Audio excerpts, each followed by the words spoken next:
జనసేనలో ఒకలాంటి భయం పట్టుకుందండి. జనసేనకి భయం పట్టుకుంది. పెద్ద నాయకులు కాడి నుంచి కింది స్థాయి నాయకుల వరకు కూడా ఒక రకమైనటువంటి భయం అయితే కనుక వాళ్ళని వెంటాడుతుంది అనేది చెప్పాలా. ఎందుకంటే ఈ మధ్యలో వినిపిస్తున్న కొంతమంది మాట్లాడుతున్న మాటలను చూస్తే నాకు ఇలా అనిపించింది. ఎందుకు భయం అంటే కనుక డిప్యూటీ సీఎంగా నారా లోకేష్ గారిని ఎక్కడ అనౌన్స్ చేస్తారో అని. అవునా, నిజంగా భయం పట్టుకుందా? ఇలాగే మాట్లాడుతున్నారు బయట, జనసేనలో భయం పట్టుకుంది. ఏ మాటలు మనం మాట్లాడే మాటలు కాదు ఇవి. కాకపోతే నేను ఎందుకు అన్నానంటే కనుక ఏదైతే డిప్యూటీ సీఎంగా నారా లోకేష్ గారిని అనౌన్స్ చేస్తారు, అనౌన్స్ చేస్తే తప్పే ఉంది సార్. కాకపోతే డిప్యూటీ సీఎంగా పవన్ కళ్యాణ్ గారు అన్నారు, ఆయన ప్రాధాన్యత తగ్గుతుంది అని అయితే మాట్లాడుతున్నారు. కాబట్టి అది కరెక్ట్ కాదు. ఎందుకంటే కనుక ఆల్రెడీ మీరు ఏదైతే కూటమి ప్రభుత్వంలో మీరిద్దరు ఏదైతే కొన్ని ఒడంబడికలు చేసుకున్నారో, మీ ఇద్దరు కొన్ని ఒప్పందాలు అయితే చేసుకున్నారో ఆ ఒప్పందాల ప్రకారంగా 5 ఏళ్ళు కంటిన్యూగా రన్ అవ్వాలి. అంతేగాని ఇప్పుడు మార్చి మరలా ఆయన డిప్యూటీ సీఎంగా చేయడం ఎంతవరకు కరెక్ట్? అది చెయ్యాలనుకోవడం కావాలని ఇలాంటి వార్తలు బయటకు వస్తున్నాయి. ఇవి ప్రత్యేకించి ఓన్లీ వైసీపీ వాళ్ళే చేస్తున్నారు. ఈ ఆరోపణలు కానీ ఈ వార్తలు కానీ బయటకు వదిలేది వైసీపీ వాళ్ళే కావాలని నారా లోకేష్ గారిని డిప్యూటీ సీఎం చేయమంటున్నారు.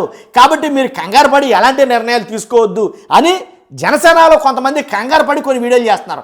అలా వీడియోలు చేసిన వాళ్ళలో జనసేన ముఖ్య నేత అనొచ్చు. ఎందుకంటే కిరణ్ రాయల్ ఆయన మాట్లాడిన మాటలు వింటే అలా అనిపిస్తుంది. ఒకసారి ఆయన ఏం మాట్లాడారు ఒకసారి విందాం.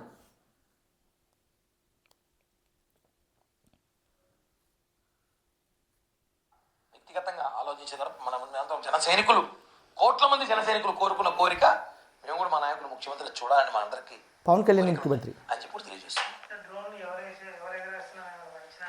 పట్టేస్తామన్నా ఎంతసేపు 20 గంటలు పట్టేస్తాం, వదిలే ప్రసక్తి లేదు.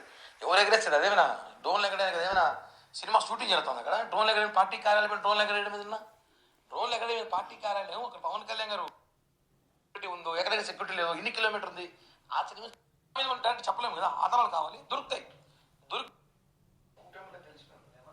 అలా ఒకటి మేము కూడా మొన్న టీవీలో చూసాము.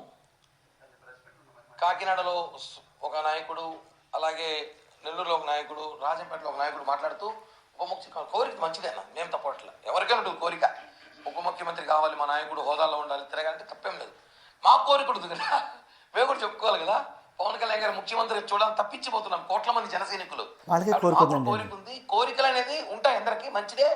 బట్ మనం కూటమిలో ఉన్నాం కాబట్టి ఇంకో పార్టీకి ఫేక్ వైసీపీ పార్టీకి ఎందుకు ఫేక్ వైసీపీ పార్టీ ఉంటుందో తెలుసా? ఆ పార్టీ జగన్ది కాదు, ముందు తీసుకోవాలి మనం. ఆ పార్టీ జగన్ది కాదు, ఆ పార్టీకి మనం అవకాశం ఇవ్వకూడదు. వాళ్ళు అదే పనిగా సోషల్ మీడియాలో మనకి గొడవలు పెట్టే ప్రయత్నం చేస్తున్నారు. ఇది కరెక్ట్ కాదని చెప్పి కూడా నేను తెలియజేస్తున్నాను. ఇది నేను ఒప్పుకొని, కానీ ఎలా అంటే ఫేక్ వైసీపీ నాయకులు కొంతమంది గొడవలు పెట్టడానికి చూస్తున్నారంటే వైసీపీ నాయకులు కాదు, టీడీపీ నాయకులే చాలామంది అడుగుతున్నారయ్యా. చంద్రబాబు నాయుడు గారు ఎదురుగానే కిరణ్ రాయల్ గారు తప్పు మాట్లాడారు. ఈ మాట ఆయన ఏంటంటే చంద్రబాబు నాయుడు గారు ఎదురుగానే ఆయన సభలో కూర్చొని ఉండగానే మాకు డిప్యూటీ సీఎంగా నారా లోకేష్ గారిని అనౌన్స్ చేయాలని మేము పట్టుబడుతున్నామని అసలు చంద్రబాబు నాయుడు గారు ఎదురుగానే మాట్లాడటం జరిగింది. ఈ వాదన కరెక్ట్ కాదు నన్ను అడిగితే కనుక. ఏంటి వైసీపీ నాయకులు అంటాం కరెక్ట్ కాదు ఇది. థ్యాంక్ యూ అన్న, ధన్యవాదాలు.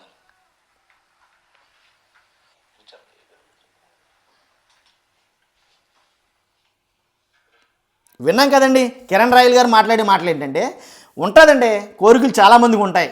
ఏంటంటే మాకు కూడా పవన్ కళ్యాణ్ గారు ముఖ్యమంత్రి కావాలని మాకు చిరకాల వాంఛ.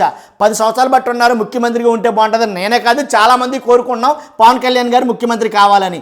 అలా కుదరదు కదా. ఏదైతే మనం ఒప్పందం ప్రకారం మనం మాట్లాడుకుని కూటమిలోకి వచ్చామో ఆ ఒప్పందం ప్రకారమే కంటిన్యూ అవ్వాలి.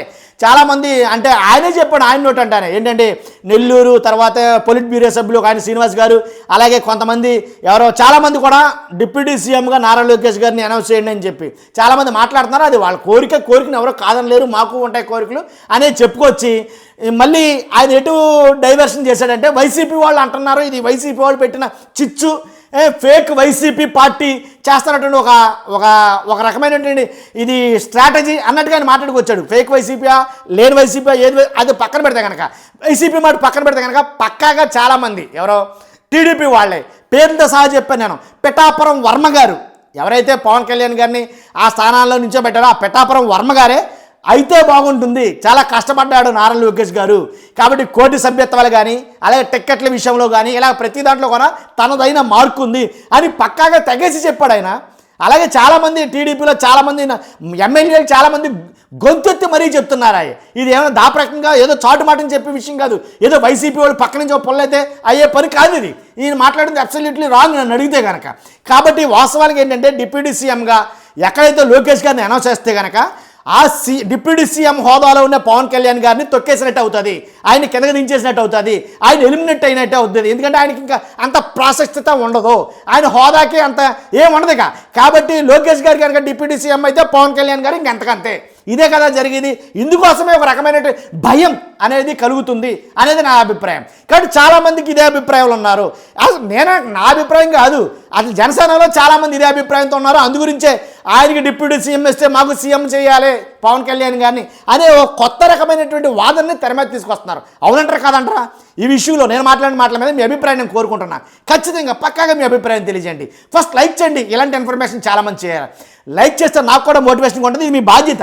అంతేకాదు కొత్తగా మనం ఛానల్ చూస్తే కనుక పక్కాగా మన ఛానల్ 100% పార్టీలకు అతీతంగా మన వీడియోలు ఉంటాయి. కాబట్టి పక్కాగా మీరు సబ్స్క్రైబ్ చేసుకోండి. Thank you very much.